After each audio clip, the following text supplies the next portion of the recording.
Welcome back, guys. We are jumping into this game right now, and it's gonna be a spicy one. That is for sure. There is no question about it, Try. We're looking at a Rengar Ivern in the bot lane, supplemented by Corki, all kinds of DPS. No worry about damage profile when you have a Corki in the mid. He covers it all. AD, AP, burst, DPS. And if you need an engage tool, look no other than Malphite up in the top lane. I think everybody's role in this game is very clear for Kent State. It's going to come down to execution. And for York University, they're pulling out the book comp. Yeah, This is yeah. just This is like if standard you went on paper and scary. said put together a well-rounded meta composition, you're looking almost exactly at York University's comp. So let's see how this game is going to play out. I still really like the Kent State University comp. It's almost like, they're leaving all of the um, play-making potential on the bot side of this map, and then saying we're taking the pretty guaranteed easy setup in the top side. Right, that's right. And I really like that. I think it leaves uh, less room for error. Mhm. And you just know that okay, we're setting up for Kenny, we're setting up for Starponer, and that's what the whole team comp kind of like revolves around. But I try looking at it now. I don't think York University actually has the topside trio to really punish the Malphite and Amumu lock because Graves, the way he punishes this comp is by counter jungling.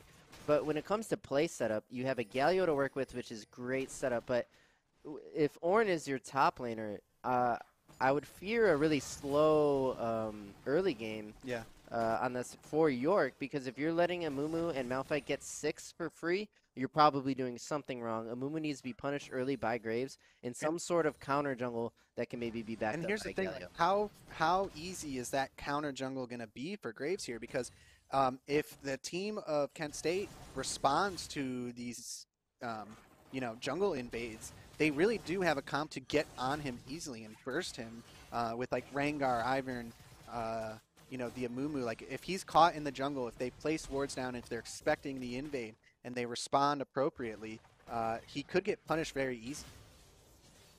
Yeah, that's a good point. I don't think Corki is the man to. Corki is just weak in the early game skirmishes, right? You drop about a 250 DPS combo, and then he's just an auto Yeah. attacker at that point. He really is the most item dependent. So when you're looking at strengths, it really is you have Galio over Corki in the skirmish, right? And so it's going to come down to Corki needs to relentlessly pressure this Galio so that Galio cannot play make and get the game too fast of a pace for Corki to scale into it. And the activity is probably going to be in this bot lane. You can see Yeah. Rengar has to walk into Kaisa auto range to last hit these creeps, but when he's supported by this Ivern, it seems to be no problem. And that's Red Wave. Will eventually. Yeah, I see Starponer here with the skin to win. So, I wonder if these are champions they've played in the past or if this is something they've been working on It's got to be something they've worked on. You don't just to pull pull it this out. combo out game Yeah, yeah. one without plenty of reps on it. So I have to see what kind of practice they've had. And here comes the Gorky and Galio Big lane. chunk damage there for Galio onto that Corki. Yeah, and it's all about the mid jungle 2v2. So keeping an eye on junglers. They're doing opposite clears, and they're absolutely mirrored at this point. So they're on opposite crabs at this point. Both teams should be aware. Amumu doesn't see Graves. He can assume Graves is on top crab, and vice versa, right? So we could look for a split map situation. You see Amumu's Gromp is coming up. Graves could look to take that and begin splitting the map. Or you could look for a gank here And on here this comes the Malphite. Graves for the gank. Lucinator, Goes down. will he get out? I think he could flash away from this, but his flash might get followed. Okay, no follow Okay, so they flash. take the flash, they call it a win. I think that's maybe the right play. So they get the flash, they force him out of lane. No need to overcommit and dive and potentially give up a kill. You never know if he goes for that flash dive there. Graves is now under the tower, taking tower hits with no flash to escape.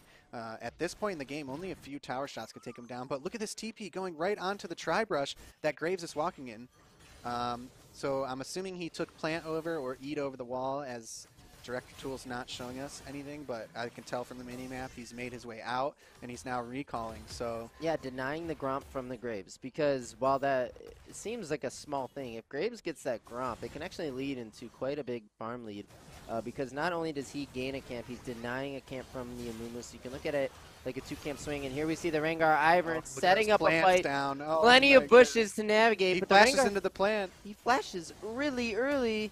And a flash auto from Thresh won't do it, so Star Pwner chunked out of lane Yeah. possibly at this point. He's going to have to back here. I think it's too risky to stay. I want to take a look at that play so we can kind of just see for the first time like how this plays out for them. So the brush is set down. He gets the jump there. Look at that. Another brush and then another leap. What do you know? Another brush. Like, you know, as he picks up this damage, that Kaisa is just going to be deleted in a situation like that. Right now, it's just too early for the damage output to be there. Yep, I have to agree, Uh, Prime.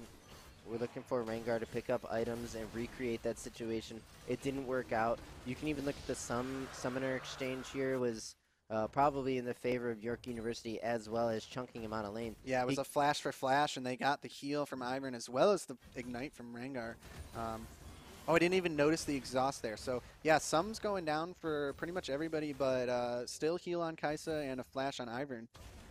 And the heal on Kai'Sa is huge. It just means if the Rengar Ivern would have continued that play, they would have lost it hard. The Yeah, fact that they 100%. win that without the heal Yeah. is really nice there for York University. Playing textbook, but I do notice that Amumu is doing perfectly fine in farm. And if he hits his 6 without any problems, that's a win for the Amumu. Again, Graves not the most punishing jungler. He needs to be taking enemy camps away to get his small leads.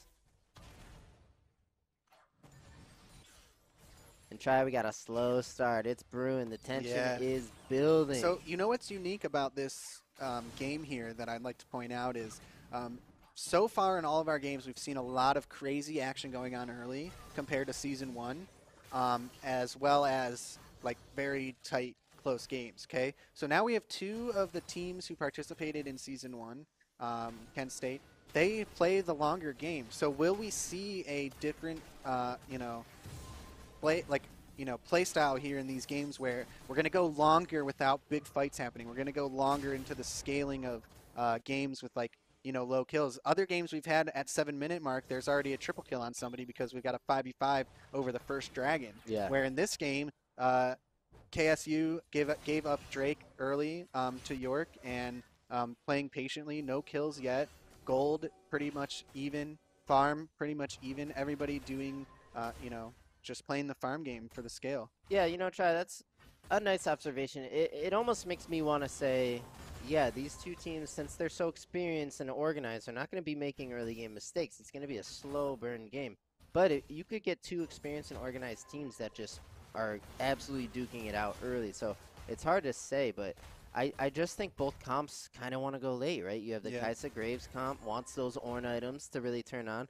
And then with the with Kent State's comp, they want Corki to go late, and they want to at least get their 6 without any issues, in which they did. So I think both teams are kind of handshaking level 6 so far.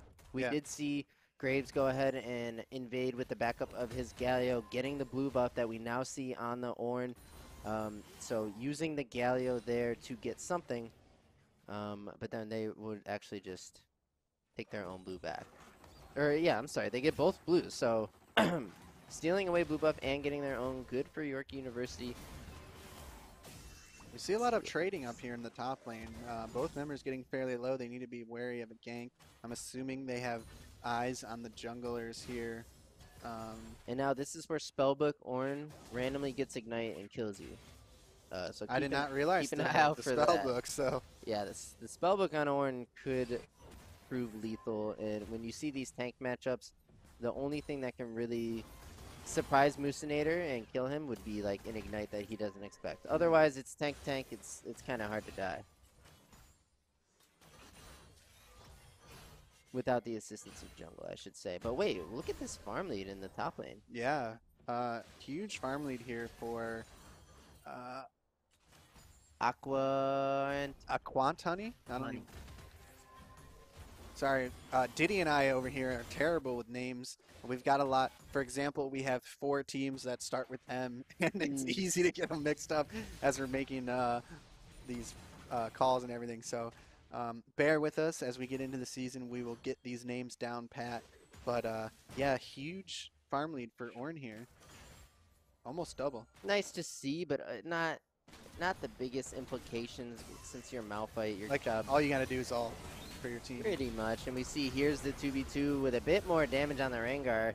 And Kaisa trading back a few shots, but running low on mana. I like this for Kent State. The pressure is mounting in the bot lane. Kaisa's going to have to take a bad back here or risk sticking around when she's potentially fatally low.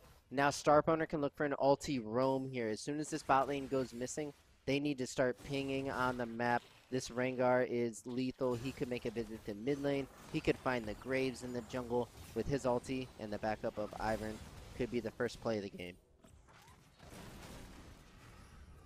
I'm just trying to keep an eye here on items and CS. I mean, Moosinator here getting a chance to clear some waves without the pressure of Ornn there, but, you know, catching up a little bit in CS. We see Daisy out here, the Cupcake Lord. Daisy's not afraid to scrap. Just out there, swinging away in the Cupcake costume. And it looks like Kent State, you know, with Drake set up, they have Corky package, they have bushes for Rengar to hop into. This looks uncontestable, if you ask me. And now my question is York University prepared to trade on the map for this? It does not appear. I think it looks like they were making their way to Drake, and it was too late to make the decision.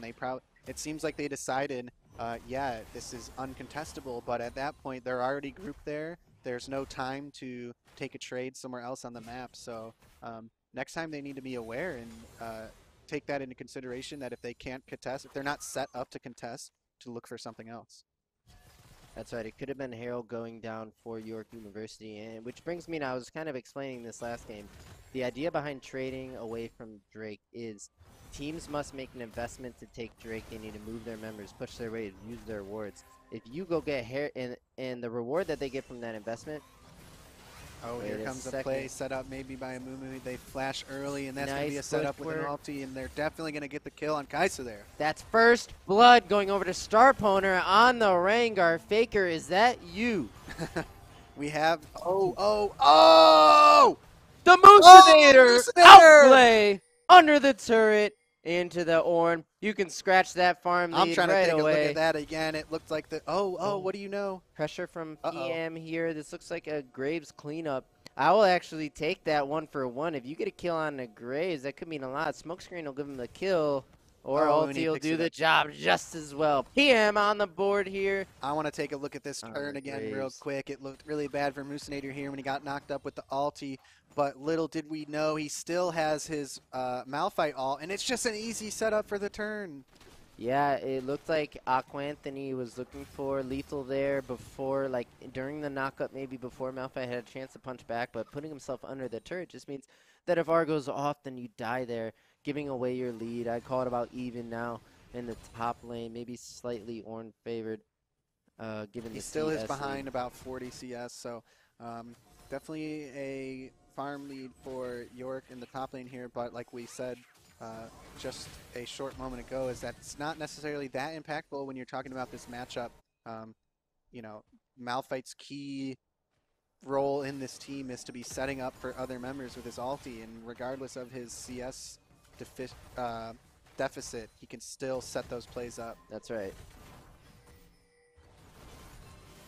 And I guess I'll try and summarize what I was saying is, if you're investing for Drake, which only gives you very small stats, and on the other end, the other team's getting Herald, which gives them gold, you use that gold lead to get yourself back into the Drake game later. So it's kind of like gold versus like the potential of soul earlier sometimes. Yeah, like the grabbing that gold and getting some plates and you know, means that when the next dragon is up, you're coming with a gold lead, which means an item lead, which means a damage lead, and maybe you're winning that fight, or it's easier for you to contest it and give you better chances of taking the dragon. But we've seen Herald go untouched in this game. In a lot of high-level games, the Herald, right at 8 minutes, the supports are walking up there, and a lot of the time it's a 4v4 with the ADs kind of Wait, stuck. who did take Herald here? So Herald is gone. Graves. So Graves did take Herald. I missed when he took that. And it looks like, honestly, the timer is almost halfway gone. So did he take the Herald before he went and killed Moosinator in the top lane? I think he might have, and that was why he was there to respond to that. He went from Herald into the jungle for the tower dive. All right, so correction, traded now is the Herald from York University. We'll have to see how they drop it. Plates are no longer so you want to get that Herald down before 14 minutes, but they're going to just look to crack first Tower Blood with it. Just depends on where they'll go. And lastly, we saw the delivery, man. We didn't talk about this. It happened so quickly. He did the Amumu thing. He farmed his 6. He waited for his moment. He flashed, bandage toss, ulted, got his Rengar first blood, and now he's back to farming. This is exactly what you want to do on Amumu. You wait for your moments and strike with big plays. And that Raptor reset is Unfortunate. And tension's rising. There's no, or I'm sorry, Drake is coming up in 35 seconds. This is going to be Cloud, meaning we have a Funzy's Soul.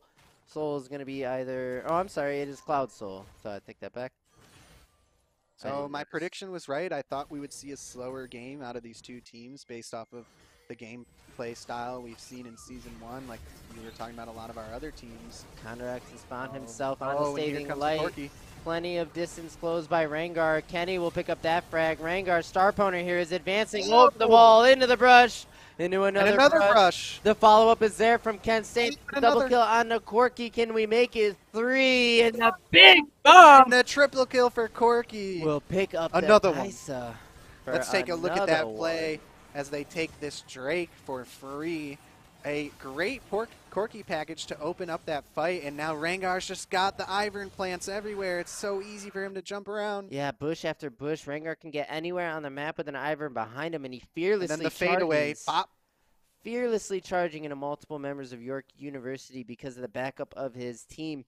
And the most important thing here, Try, is that Corki picked up 2 kills. You can now accelerate that DPS to somewhere about 22 minutes. He will be dropping. That was a triple for Corki there. So that's a 3-0 on Corki, getting his items together, and he's definitely going to be doing some damage now. He's got 2 items on this Graves. Is this going to be a kill for York University? Might need a hook here. The hook goes wide. Kenny looking to survive, but the flash by the Graves. He's been too far.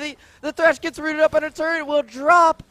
Condurex picking up the kill there, but getting there just in time to save Corki from the dive. The shield with the stun, just setting them up to pick up that kill on Thresh. And man, that is a disappointment for York University. They thought they were going to pick up that kill and the shutdown on Corki, and in reality it turns into the favors of KSU and giving them another kill.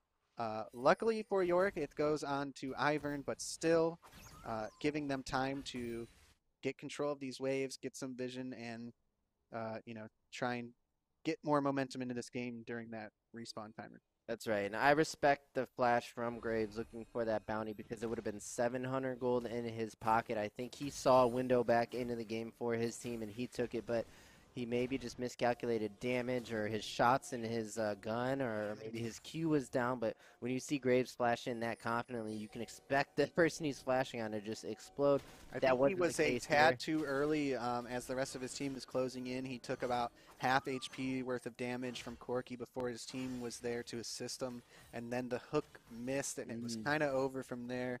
But they kept it going. Yeah, crucial hook going wide here from Saving Light. He'll have to land a couple nice ones to redeem himself. Let's talk about Saving Light's skin, though, because that shit is clean. Oh, that's a FPX. Yeah, I like those skins. I didn't get any of them because I wasn't necessarily playing much League when those were available, but I do like them a lot. Who was that? Someone in the chat should know. It's FPX's support 2 years ago, so their roster was like Doinby, LWX. What other skins were in that line? It was Gangplank, Lee Sin, Vayne, Twisted Fate, Vayne. Twisted Fate? Thresh? Was it Twisted Fate? I think so. I didn't even know that. That'd be a cool one, probably. FBX Twisted Fate? Or no? That actually sounds wrong. Now that you question it, yeah, it doesn't seem you know, the doubt is... I think it was Thresh, Vayne, GP, Lee Sin, and who was the mid? Yeah. What? Well, I was wondering who was their support player. Crisp. Oh yeah. Oh, was the other skin Malphite? Oh, the other it was GP mid, Malphite top. Malphite makes sense. So it's not Twisted wrong. Okay, yeah, that makes sense. That seems about right. Okay. Yeah, those skins are cool. The backs are awesome. I like those. I think there's more than 5. Don't you have the GP one? That one is nice. Yeah. He's got a little laser gun. Pew. Pew pew. I haven't played GP this season. Oh, but we saw it.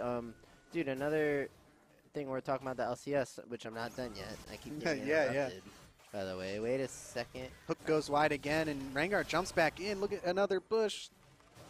Oh man, this is like, I like this spot lane combo. It is spicy. Yeah, and another thing about these bushes is when they when they go missing in lane, you have to question if they're in the bushes that they set up as they leave. Or are they in the other bushes? Or Yeah. or are they roaming and killing your mid laner with their Rengar ult? Good point, dude. Yeah, there's so much uh, possibilities and like uncertainty involved with Ivern and Rengar down there. Absolutely, it's so much I didn't fun even to think of watch. that. Yeah, like setting up the bushes all in your lane. They're always hiding in a bush. You know they're in there somewhere. Well, surprise, they're not in the bush. You lost vision and they went around into their try and up towards mid, and you just thought they were waiting for you. Right, right. And then you don't necessarily always punish on those moments either because you're too afraid to walk up and get That's one right. shot out of a brush. So you're hanging out by your tower, waiting for the wave to come back to you, and really Rengar is roaming into the mid lane. It's like Schrodinger's cat Yeah. is Rengar in that situation because he is in the bush functionally and he Yeah. could be mid at the same time. And he's a cat. Wow. As we see a Good possible point. 5v5. Daisy gonna go ahead and soak that hook. Here comes the package in from Corki. It's responded by the Galio ulti. That's big, but the Malphite ult means that Thresh just drops. The focus is now Oh, this York very University tanky Galio. Here looking like comes they're the gonna. Ornn with the flank. It's all about the Graves at this point. Can he DPS? He gets knocked up. Kent State on full retreat. Getting away from Aqua Boy. Aqua Honey. Aqua Anthony. And we have a 1-for-0 trade that is kind of dispersing. I think the threat of the Ornn, Graves was in a position where he was getting ready to DPS. But Kent State, I think, aware of that, peeling off appropriately. I think try a lot Yeah, of that was teams. great. It was a 1-for-0, and they got away when they needed to. If Yeah. they stayed around to try and fight Oh, it's a TP. more than It's going to that, be a yeah, they need to be contest careful try. with the We're TP now. looking at another 5v5, and that's the Galio coming in. Damage going down on the Graves. He can't handle the range of the Corki, and Kenny will just take Graves out. This should go over to Kent State along with the fight win. They should be thinking about where they're going next at this point. Whereas Aqua Anthony needs to just look mid because his teammates have fallen. Now that it's been said out loud, Aqua Anthony, and I'm looking at his name, it's like, how did I not see it before? But I know. when you're looking at names and they're jumbled up, you're just like, people put together the most ludicrous names that just don't even make sense. But now that I see it, I can't unsee it. It's obviously Aqua Anthony. Well, they take this Baron. It looks like they're going to get this with no trouble. So I'm going to bring up this play that happened at Dragon. Once this TP was coming in, things were looking worrisome. But I think the biggest thing was that Ornn or Malphite did not have ultis. So it meant that it was looking good for Kent State because they had the Amumu. They still had the DPS from Rengar being ahead right here. Like it looked really rough for York, knowing that the ultimates were down. That's right. And one thing I want to point out, when we talk about Graves as a champion, a lot of people say he's just giga broken, he solo wins you the game. One way to deal with him is you need AP or magic damage, right? Because he stacks armor with his grit, and you need range, and that's Corki has that in spades. So Graves can actually never get into a situation where Corki can have him held at a choke like he did there. He could not get out of his jungle and affect that situation, and as a matter of fact, died to an insane Sheen auto. Must have been a crit from Corki because it did about 250 damage. Graves was not expecting that. Yeah, we can take another. It looks like we maybe had a DC from York.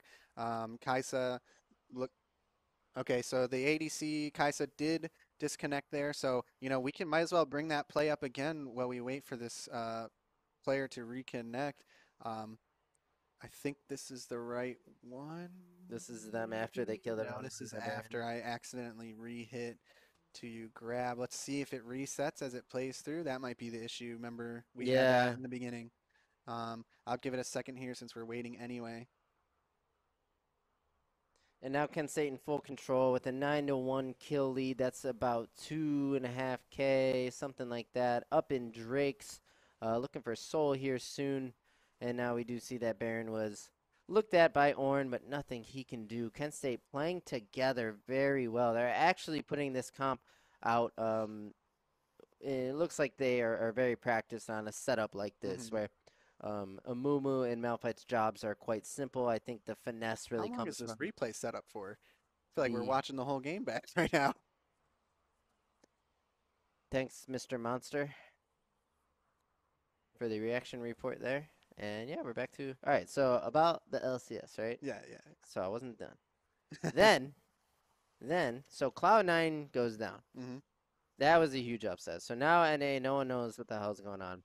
We also had Niles from Maryville University, and there's one other player, starts with the I, doesn't come to mind, who were basically drafted from Maryville into the pro scene and thrown out against pro players. He was up against Solo, a former FlyQuest top laner, and they got the dub. Golden Guardians did. So Oh, these kids from Maryville University are out winning LCS games. This is a beautiful moment for collegiate esports, for yeah. amateur esports, and for North American League of Legends, seeing talent being homegrown From and collegiate esports from and not from collegiate, imported talent. not from From imported. veterans of the scene. Exactly, Yeah, that's not good from to hear. solo queue.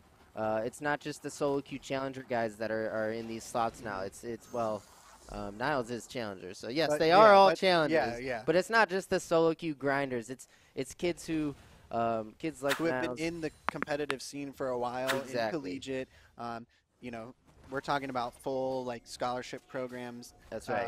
producing players who are making it into the LCS now, and that is great to see Yeah, for the pipeline of North America, and you that's bet. what we like to see here. Opportunities for all the young gamers who are coming out of high school. Oh, we Wait a see. second, because I see that Star Poner here is in a bad situation. Yeah, Is he going to get the kill on Kaisa before going down? No, he is not. he's juking and jiving, but ultimately would just get shut down by Graves. He looked for a 1v1 on the Kaisa with no no Ivern there to support him. So after his initial burst, does not get through the Kai'Sa's shield.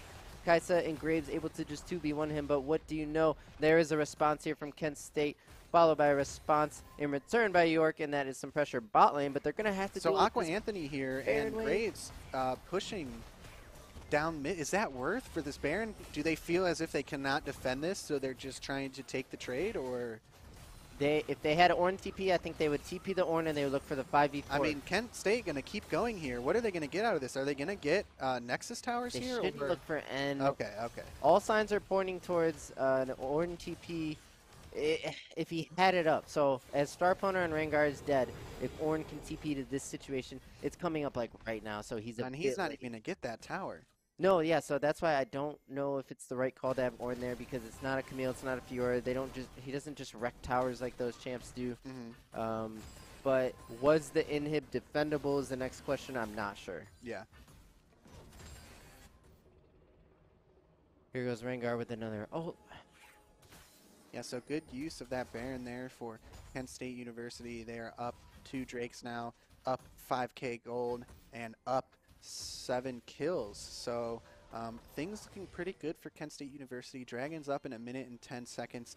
It looks like they are trying to get vision control around here. We see 3 members of Kent State running through the quadrant, the blue side quadrant for York, and okay, grabbing blue buff as well for this Corky. you know who's cooking? It's that Corky. It's Yeah. Kenny. Kenny is mid cooking lane. up something real spicy for these guys. Look at his I farm can, numbers. yeah, He that is big over fun. 10 a minute on the Corky. That is absolutely terrifying. Kenny out there looking like a world-class player, dropping those CS numbers on top of his score line. He has 3 items, absolutely ready to go. Yeah, Keep an eye out. just based and picked up the BF sword as well. Does he have package here? I'm not sure. I don't think he does. I think he used it on the Baron play, and I don't think it would be up yet, but I can't guarantee that. I don't know the time frame, but I'm sure we will see here shortly. But I think that means they would if he has package here, they are guaranteed to take this soul. I don't think there's any way that they could contest this. So he does have package. So this is going to be soul over to KSU. Yeah, it's uncontestable. I think if the setup wasn't so proper by Kent State, there's a world where York could maybe pull out and stop that fourth Drake, but I don't think it's worth the contest because the setup is there, and now it's time Look to at them choke just out. as a unit here, moving their way through the jungle. Rengar with ulti right here, looking for a pick. He's looking for one opponent that thinks they can defend this tier 2.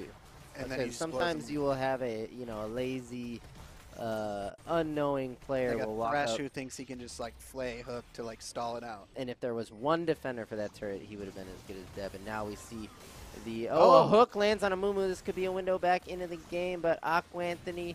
I don't think so. I think if he drops ulti there, it sets them up for a good play. Condor. Okay. Quick disconnect there. Ooh. Losing another member of this game. Condorex looking like he DC'd now. And what do you know, Diddy? This gives you a chance to finish your recap of LCS.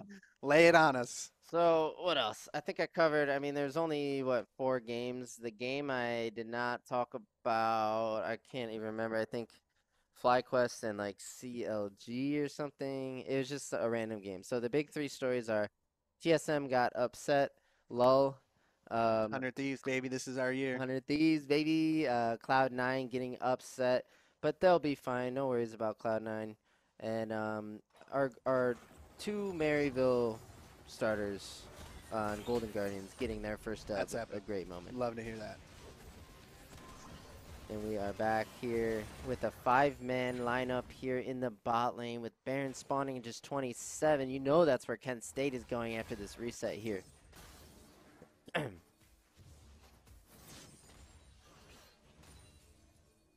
And I think York University need to pull the trigger. They're only down 4K. This is where you fight for this Baron. And I think you flip the game here. Graves at 2 items, Galio at 2 items. And Kaisa here with a bounty despite the negative score. Just has a lot of... They need to be careful looking for the scuttle here. The members of KSU are moving in quickly.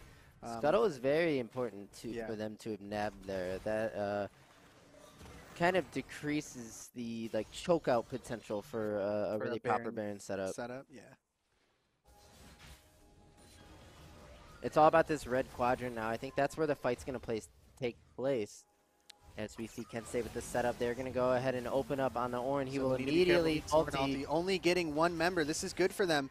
Mumu, Mumu's coming up mid lane, and they do have the Malphite, so they need to be careful. Now Ornn ulti is down. They cannot fight in this jungle. It'll be an easy win for KSU. Yeah, but what do they do? They have to fight here. If you give Baron here, it's GG. You really I think fighting over the Baron while they're on it is better for them than to try and contest anything in their own jungle with Ornn ulti down. That's exactly my point. But they don't no even go for anything there. It is a Baron going over to Kent State University. And they are absolutely in the driver's seat in this game 1 here.